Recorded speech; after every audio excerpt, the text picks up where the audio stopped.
Poetics, where poetry meets the voice. I am Tamara Rockwood, coming to you from Bainbridge Island. This is episode 45, and today we are going behind the curtain. What does it actually take to turn a manuscript into a book? Margins, typefaces, spine width, the copyright page that nobody reads, but it has to be exactly right because, metadata. Stay with me. Every poetry collection you have ever loved was shaped twice. Once by the poet and once by the formatter, the compositor, the publisher, who decided where the line breaks fall on the page. What the running head looks like, how much air sits around the title of each poem. The second shaping is invisible when it's done well, and it is unmissable when it isn't. When we're not recording, my husband Ben and I run Bainbridge Island Press, where we publish fresh and zesty poetry. Ben handles the production side, which means he has opinions about gutters and bleed and which fonts have a soul. Today, I am handing him the microphone so he can walk you through what actually happens between the manuscript and the book in your hands. Wherever you're listening, however you came to be here today, pour yourself something nice. Have some tea, maybe wine. Welcome to Poetics. Hello friends, Ben Rockwood, co-founder and chief designer at Bainbridge Island Press, here to share with you some more fascinating tips, tricks, and insight with regards to poetry book design from the standpoint of a designer, not a writer, from a reader and a designer, that will hopefully benefit you as a writer in how you approach submissions, preparing your manuscript, and better understanding the design process that you're going to go through when you publish. Today, in our second part here, we're going to talk through some basics of submission, some things that I, as a designer and production person, am looking for in that submission. So I'm not talking about this from the standpoint of your editor, who's going to necessarily be concerned with the actual content, but I'm talking more about sort of the general shape of things. Then we're going to talk through some tips that you can use, technical tips on how to prepare your manuscript for publication so that you get a leg up on what the book is going to look like, or more closely have an idea of what the book is going to look like when you actually publish, and also potentially making things a little bit easier for your designer when you get to the production phase. And then lastly, we're going to actually walk through the entire process, page by page, of designing a poetry book so that you can better understand what that process looks like. Maybe it's not something you've particularly thought about before. So hopefully, as we walk through that process, you'll get a better idea of what to look for next time you look through your favorite poetry books, or when you approach how your book may look in the end. So I hope that you've reviewed our earlier podcast that I did that really talked about the collaborative nature. And I just want to reiterate that before we get into anything more. Remember that when you write your poetry, it is a solo act, right? It is your work and your work alone. But once you enter into publication, you're now working with a poetry house that is going to take your work and to some degree put their interpretation on it, right? The house is going to be responsible for your cover design, for your interior design, perhaps a little bit of editing here or there where they think that they can help. But at that point, when the book comes out, it's not truly just your book. It's your book and their book together. It is a collaboration of design. And the intention there is that the end result is something far better than either one of you could have produced on your own, and that it's a beneficial collaboration. So don't think of it as the fact that somebody's going to take your work and just do whatever they want with it. That's not the idea. The idea, though, is to bring each of your strengths, the strength of writing and then the strength of production and editing, and bring those two together to produce something that both of you can be really proud of and represents both of you. So your individual sense of style and aesthetic is going to be imprinted on that book, both the publishers and the writers. Okay, with that out of the way, let's talk about submissions. We're going to start first with submission basics. So in addition to putting in your manuscript, which we're going to talk a little bit more in depth about in a minute, one of the things I'm looking for from a production standpoint is for you to share 3 things in that submission distinctly and separately, right? The first is I want you to describe the work. I want to be really explicit here. You need to describe the work, describe the book. Don't tell me about how you started writing when you were a kid. Don't tell me about how, such and such happened to your grandmother and that inspired this vision. I want you to describe the poetry itself.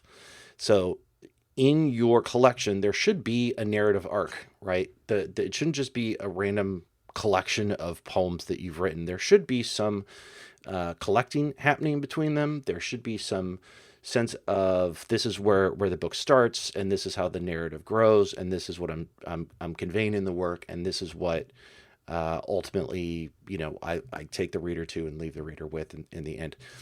Think of this description as being the thing that may be very well printed on the back of the book. So it needs to be very concise about what is inside this book. That is one of the reasons I iterate this so much, is because that description is something that is also important to the Library of Congress when we submit it to the Library of Congress for your LCCN. This is important to the distributors when it goes into the book cycle. Now, as a publisher, we're obviously going to sort of rework the description a little bit when we make those submissions, but nevertheless, this is where that starts. And, the sales channel and the Library of Congress, right? Think about the Library of Congress. When it goes onto a catalog entry in the Library of Congress, they don't want to know about your story. They want to know what's in the book, right? Think about a cataloger who knows nothing about your book, wants to see that description, is then going to flip through your book and see whether or not your description matches what they're seeing inside the work. So it might sound a little bit cold, but the description needs to be just the description of the work and nothing else. Secondly, then we get into the vision. I want this as a separate thing. Then I want you to tell me about the vision of your book. What is it that you're trying to accomplish? And this is where you can share a little bit more of your story. This is where, grandma had an incident and it really made me think about my mortality and the continuity of family and genes or something like that. This is where you want to tell me, not just, you've already told me about the work. Now I want you to tell me like what inspired you to do that work and what are you hoping that it will accomplish? What do you want the reader to walk away from the work with? That's really important to us as a publisher. That will never leave the publishing house. But that really helps us to properly point ourselves at the work and orient ourselves in regards to what you're trying to do. Sometimes the work itself may not necessarily convey what you're doing there. So the vision is the second part. The third part is going to be about you, the author. This is your biography. This is, why you got into writing, the things that you've written. Trying to share a little bit about yourself and what inspires you as an author, and don't just make it a list of places that have accepted you. This is where we as a house, and then ultimately in materials that we produce later, are going to really help connect you as a human being to the reader as a human being. And so try and describe who you are. Ultimately, these 3 distinct things all come together to describe, the work, the vision, and you, and are very powerful. But too often in submissions, all 3 of these things are intermingled into, one big block. And it's hard to separate them out. So for your submissions, think about that very carefully. I want to describe the work first, then I want to describe the vision of the work, and then I want to describe myself as an author. Okay. Now, moving on to manuscript preparation. Now, again, this is from the standpoint of a designer, of a production person. So a couple of things that will give you a leg up and reduce friction later down the road would be, number one, you should be submitting your manuscripts in Microsoft Word format. Now, I don't like Microsoft Word. I hate it. I don't know of many people who, in fact, actually do like Microsoft Word. But the reason we would insist on Microsoft Word is because of the fact that any other programs we use, namely InDesign, Adobe InDesign is the industry-wide standard software for book design, takes Microsoft Word documents as an import format. You can also do that in RTF, rich text format, but generally Word is going to be preferable. And again, we need that for import. So if you like to write, as say Tamara does in Pages, Apple Pages, you're still going to need to export out to a Word doc when you submit it. Another thing, though, that you can do is submit along with it a PDF. And the reason is that sometimes a Word document, for other miscellaneous reasons, may not exactly have precisely the formatting you want, or it may change when somebody else opens the file, like say font doesn't exist or something. A PDF makes sure that when we receive the manuscript, that we're seeing precisely what you want us to see. So not to say that you should have one or the other. You want to have the Word document for sure. PDF can help if you want to make sure that it's crystal clear exactly what you're going for. When you set things up in Word or whatever you're using to create that Word document, I would recommend considering changing your page size, the document settings for the Word file, to a 6x9 page format, and to use a 0.75 to 1 full inch of margin. That's going to help you make sure that when you have, particularly if you have larger lines, or if you are doing a poem with very explicit indentations, right? You're trying to make, like, say, a pattern that resembles, an object, right? With the Word format, that's got to cut down on the number of problems later on, because when I get most manuscripts, they're formatted for U.S. letter, right? 8.5 by 11, and ain't nobody publishing any books in 8.5 by 11. No one, right? So 6x9 is the typical format that we use normally. Like I said, between 3/4 to 1 inch margins on the book, on the book page, and having your work already in that format is going to just make everything a whole lot easier. The other thing to think about there is that it's in publishing and design, we don't think actually in terms of pages per se. We think in terms of spreads. A spread is a full open book, right? It's 2 pages, a left and a right. And so we're thinking in terms of spreads of pages. Not every house is as concerned about facing page poems, but I, for one, if I have a poem that's more than a page long, I really like to see it all at one time. So I will tend to, if I have to, I will actually move poems around in, say, a section, as little as possible, but I will, with the author's permission, move some poems around so that I can actually take a 2-page poem and put them on facing pages. And then when I do that, I can change the length or whatnot, even them out so it looks even across 2 pages, and it's just much more beautiful. It's much more easy to read for the reader, or if you're doing a speaking or something like that, you don't have to flip a page. Whenever I can do that, I like to do that. So you don't necessarily need to do 2-page spreads in Microsoft Word, but you should be thinking about it. In fact, actually, just a quick tangent on that one, you can always tell when a book has been poorly produced and has not been professionally produced. One of the telltale signs you'll notice is if you look in a book and if the page number is always on the right, even on the left-hand pages, that tells you that it was probably went straight from Word into their printer, because it was not actually formatted for facing pages. You see that a lot with like KDP produced books that come out of Amazon. Oddly enough, Pinsky actually has a couple of books that way. I don't know why they do that. I can't imagine they're cheap with Pinsky's books, but I don't know. Maybe it's something. I don't know why they do that, but it's definitely a telltale sign that there wasn't attention to detail there. Next thing, this is a big one. When you format in Word for your manuscript, don't worry about fonts. Please don't worry about fonts. Please change fonts as minimally as possible. Times New Roman is fine. What a designer cares about when they import that file is going to be styles. So every paragraph, every line within your work is going to have a style associated with paragraph style associated with it. Usually in Word, those defaults are going to be like heading or title, body, heading to, right? You'll see those styles associated with it. When we take your Word file and bring it into InDesign for design, we're going to, the main thing that we're going to worry about is getting styles associated with every different part. So in particular, each poem is going to have a poem title.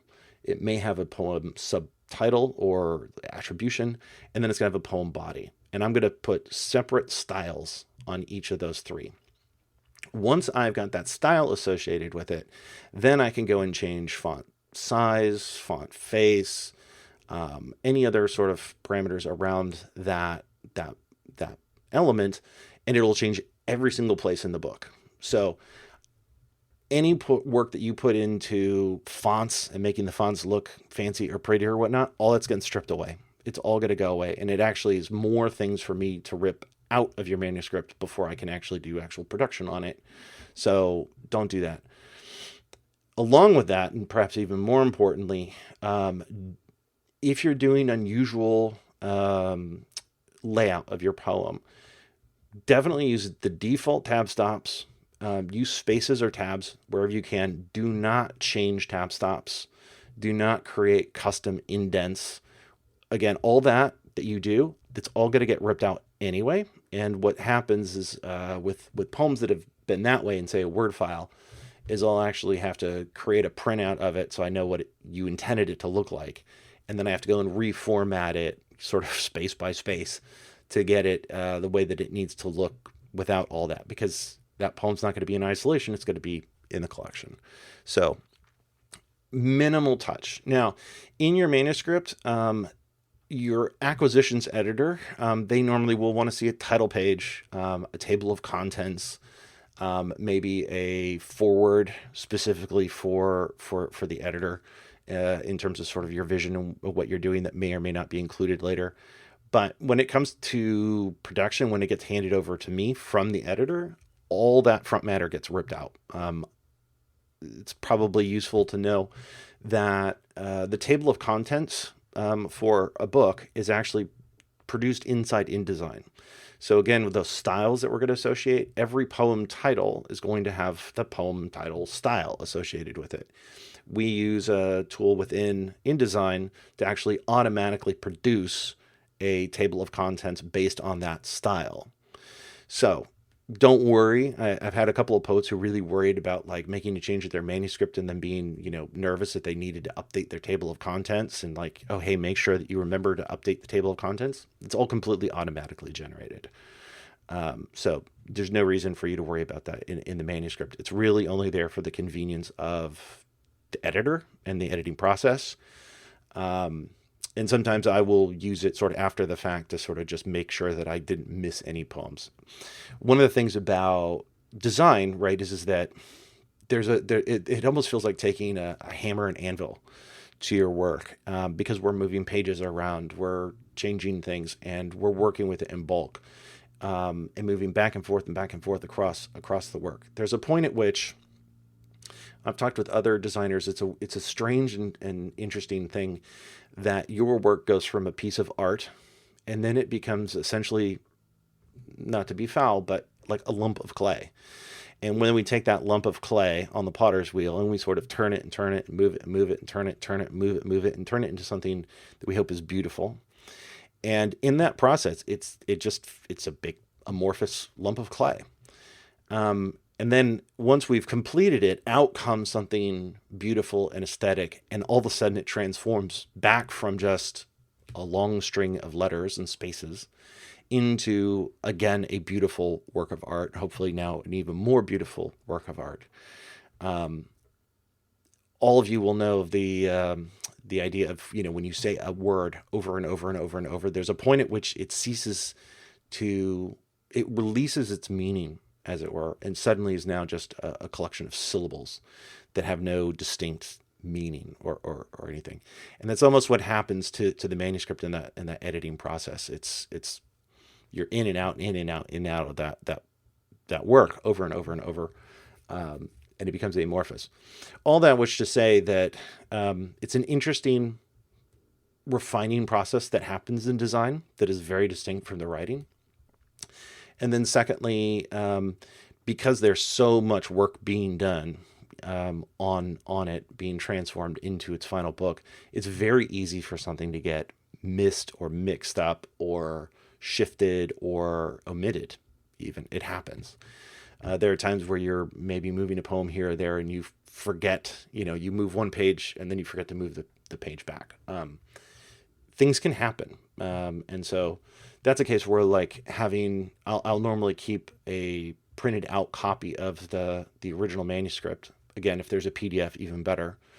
And actually, before I have finished with the interior design, I'll actually refer back to it and just go literally poem by poem, just to ensure that everything is absolutely correct and nothing got omitted or moved by mistake. So in your Word document, just to review that again, Word document, 6x9 page format with 1-inch margins will make everything sort of easier down the road. Think in those 2-page spreads. Don't worry about fonts or font sizes. If you can, align the styles for the title, subtitle, and poem body, and do not do custom indents or tab stop manipulation. All right, let's move on to our third and final section here, which is, let's just walk through the whole process of book design page by page. As I said, all book interiors and magazine interiors today are all done universally in sort of Adobe InDesign. There is a new program coming along called Affinity Publisher, and we're seeing some people moving out of Adobe InDesign over to it due to a number of Adobe shenanigans that I won't get into here. But InDesign still is considered the industry standard for all page design. The actual structure and order of a book, if you want to find one place where it's actually codified as sort of the golden rule of how book design is done, you would want to look to the Chicago Manual of Style in section 1. That actually has a page-by-page explanation of what everything in that book should be.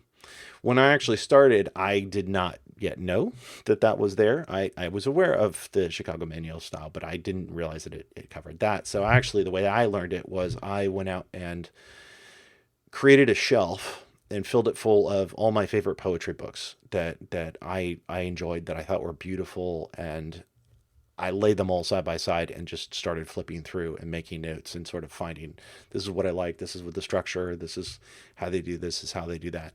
And out of that, I was able to come up with my own sort of style. And ultimately, it aligns with what was in CMOS, but it was a matter of sort of reverse engineering rather than taking it straight from the Chicago Manual of Style, which, shortened is CMOS. We say CMOS.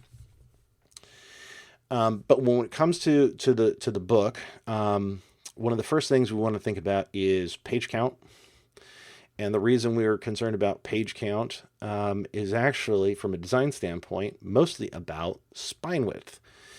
In order to be able to have a printer print a spine, you need to have, it depends on the printer, but usually somewhere in the range of 40 to 60 pages. Fewer than that, and there's not enough, the spine isn't wide enough to actually print on. The other problem we have with poetry books is the thinner the spine, the more likely that what text you do put on there is going to be misaligned. So any printer will actually say that when they print the cover, it's possible for anything on that cover to move 1 to 2 millimeters back and forth, and that you should create your design as a designer to allow that kind of movement, so that if from book to book or whatnot, if the spine material is off by a millimeter, that it's not going to drastically change your design. Now, if you're dealing with a 400-page book, this isn't a problem. You've got a lot of real estate there, right? You've got, 2-inch spine. But if you're dealing with a poetry book where, your spine is, a quarter of an inch to less than half of an inch, there's not a lot of room to manipulate there. So thicker is better because it makes sure that spine is going to be that much clearer and have that much more real estate. There are a number of other concerns that can come into printing that I won't go into here, like the number of pages will affect the number of signatures. That's groupings of pages when a book is printed. And based on the type of printing that you're doing, you may need to have an even number of pages. Most printers will insist that you at least have 1 or 2 blank pages at the end of the book for any material that they need to add. So you'll see some variations there, but page count actually is important, not just in terms of, how big your book is in terms of content, but also in terms of sort of printing concerns. Now, if we look at page by page going through the book, when you open a book, the first thing that you should see is the first title page, which usually will have the title of the work, the author of the work, and the publisher of the work. When you flip that page, you're then going to encounter the second title page, or what is called the title spread. This will be a 2-page title sheet. Typically, this is one big title in 2 pages. Designers, we love this because that's a place where we really get to get creative. This is also where we hope that you'll sign the book. So we normally want to leave a big space in there for you to sign the book, and we want it to be very pretty and generally reflective of the cover. In a more traditional book, you may, instead of having a 2-page title spread, you may have on the left side a list of other works by the author, and then on the right side just a more robust title page. When we flip that, we go to the verso of that, what would be page 4. Page 4. That is going to be what commonly is referred to as the copyright page. That's the page where you're going to have the publisher's name, the title, the ISBN, the LCCN, CIP information from the Library of Congress if it's available. You need to have, according to the library system, you need to include the city and state that the book was published in, which for Bainbridge Island Press, you'll see Bainbridge Island Press, Bainbridge Island, Washington. You're like, I think we got that. I don't know that you needed to include that. It has to be included according to the Library of Congress. You'll see copyright notice there, maybe printing information. And then if you've ever seen backwards numbers, 10, 9, 8, 7, 6, 5, 4, 3, 2, 1, and ever wondered what the heck that is about, that actually signifies modifications to the interior. That was added way back in the days of the printing presses when they were hand-setting type. If they ever made a change or revision to the interior, the way that they would signify that would be to go to that page and actually just remove one of those characters and replace it with spacing material. So they didn't need to add a, revision 2, revision 3, revision 4. They actually could just remove one, and you would see 10, 9, 8, 7, 6, 5, 4, 3, 2, and then you would know this was the second revision, right? And they would just keep removing those. Very often we still include those for classical reasons. Sometimes I change those, sometimes I don't, but it is a fun thing to be aware of. Across from the verso, we're going to have the dedication page, if you do have a dedication. Turning over from the dedication page, we're then going to have a table of contents. Now, one thing that you'll see here in front matter is that technically when we design a book, every single new thing should happen on the right side of the page, or right in a 2-page spread. So sometimes here you'll have a blank page between the dedication and the table of contents. Sometimes not, depends on the design.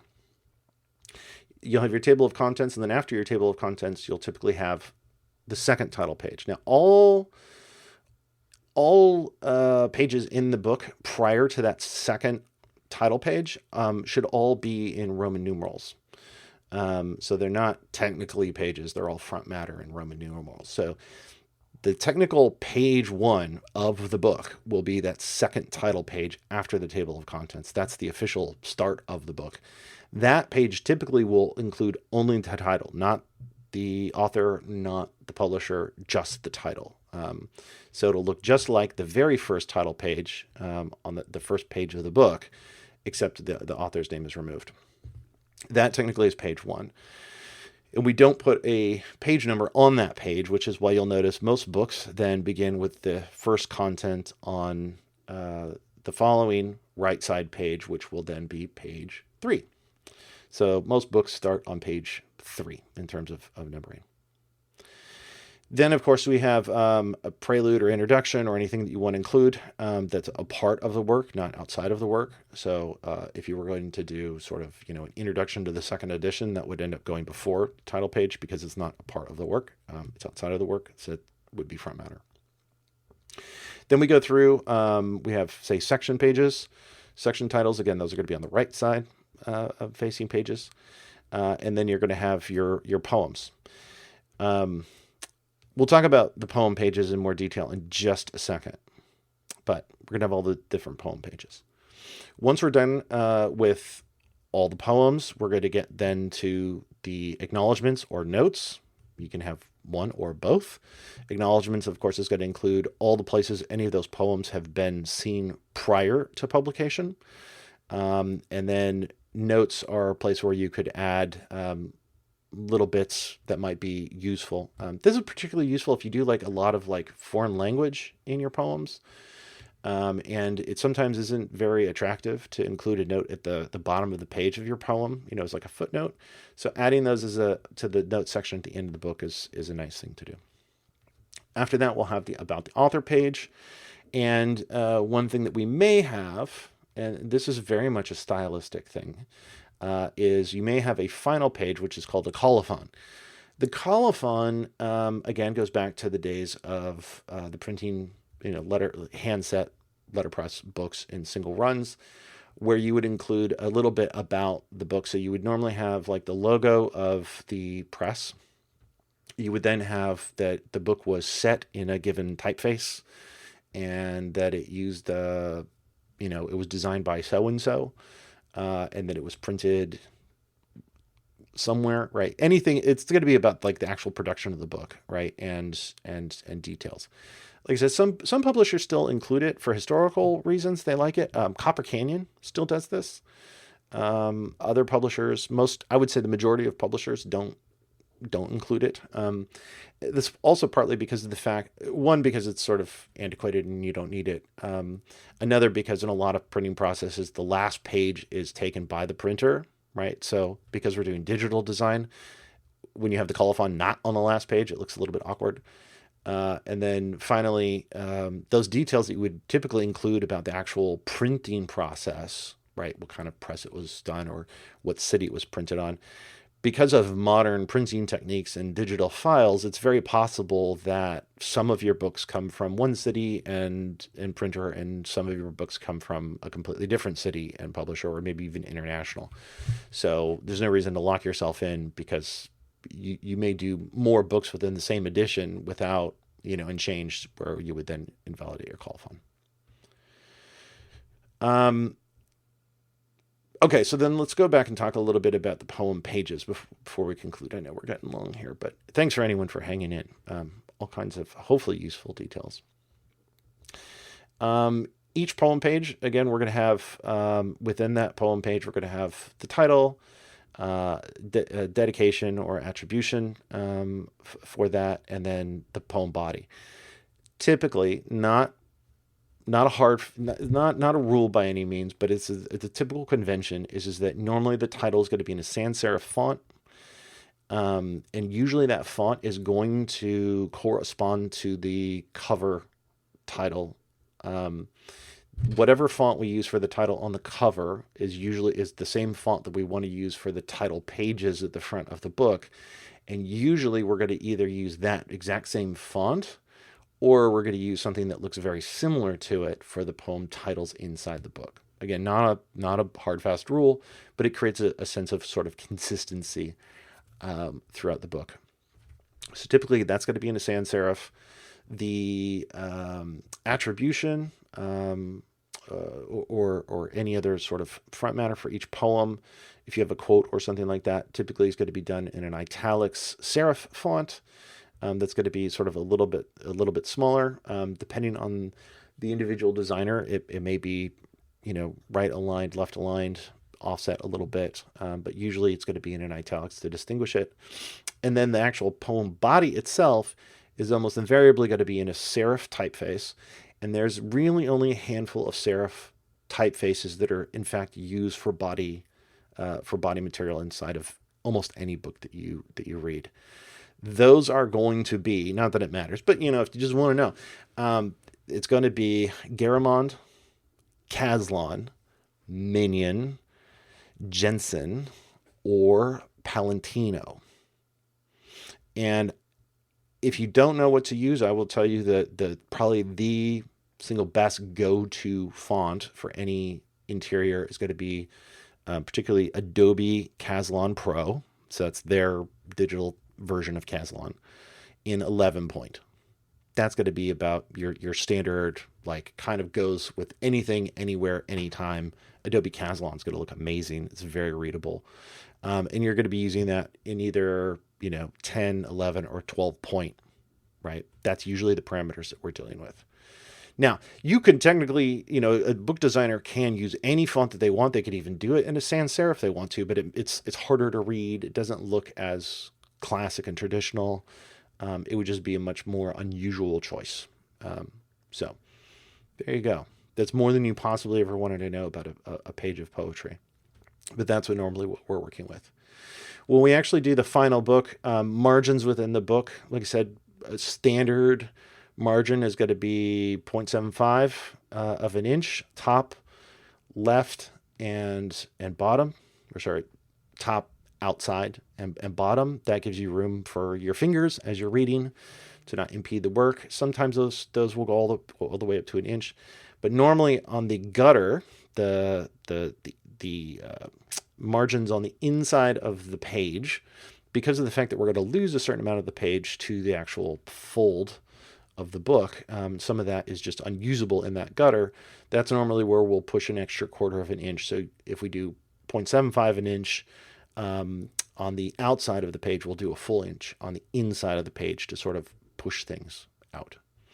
Again, those are just typical ways that we as designers think about a book. When it comes to the design, this is where we get creative, and we kind of take some of these sort of standards and then we figure out what is appropriate for the work, right?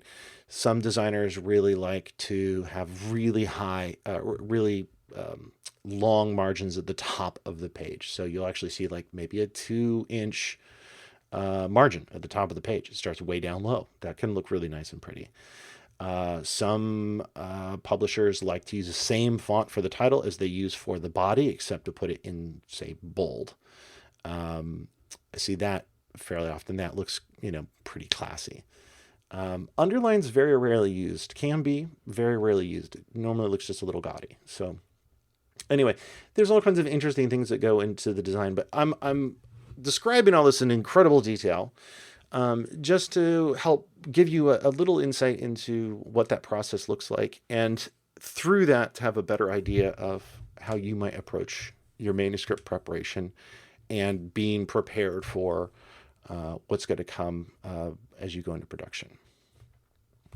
The only other thing I would include here is we didn't talk about the back cover. So the back cover normally is going to be either blurbs or the description of your book. Some people, of course, do like to have something about the author on the back of the book. I normally avoid that as much as possible. I normally leave that for the About the Author page inside the book. You also will sometimes see a photograph of the author. Now, I will tell you, I prefer not to include a picture of the author in the book. If I do, I will do it across from the About the Author page inside the book. I will not put it on the cover, and I'll tell you why. The reason is that, we're all humans, and we want to say that stereotypes aren't a thing, but I think we all know that the reality is that they are. And I want a potential reader to pick up a book and be excited about the book and to judge the book on its own merits and not to flip it over and take a look at the face of the author and make a judgment of they look like such and such, right? I don't want them to bring their own biases. I don't want them to bring their own prejudice, positive or negative, positive or negative. I'm not just saying that it's, that they're going to discriminate against you because you're, there's something about you. But I don't want that to even enter into the equation. I want it truly to be judged purely based on the work, no matter who you are, no matter what planet you come from. It should be purely about the work. And so for that reason, I prefer to just leave photographs out entirely. Different houses have different opinions, but that's my personal take. I want them to love or dislike your work purely based on the words on the page. All right, so that brings us to the end. Long one. Hopefully some useful content in there. Like I said, if you want to learn more about book design, best place to go would be the Chicago Manual of Style. Flip through there. Or just be mindful of books that you like. Whenever you see a book that you really like, take just an extra minute and say, why do I like this more? This book feels more aesthetically pleasing than other poetry books that I've read. What is it about it that I really like, that resonates with me? It can be a fascinating thing to do and just make each book that you read just a little bit more rich. So thank you very much for joining me, and I'll hand it back over to Tamara. Have an amazing day. Okay, that is all for today, poetry friends. If you have enjoyed diving into the world of verse and publishing with us, please join us next time. We've got more poets to meet, more poems to explore, and more literary adventures to share. So until then, keep reading, keep writing, and keep poetry close to your heart. Thank you for joining Poetics Podcast, where we bring poetry to life, one verse at a time.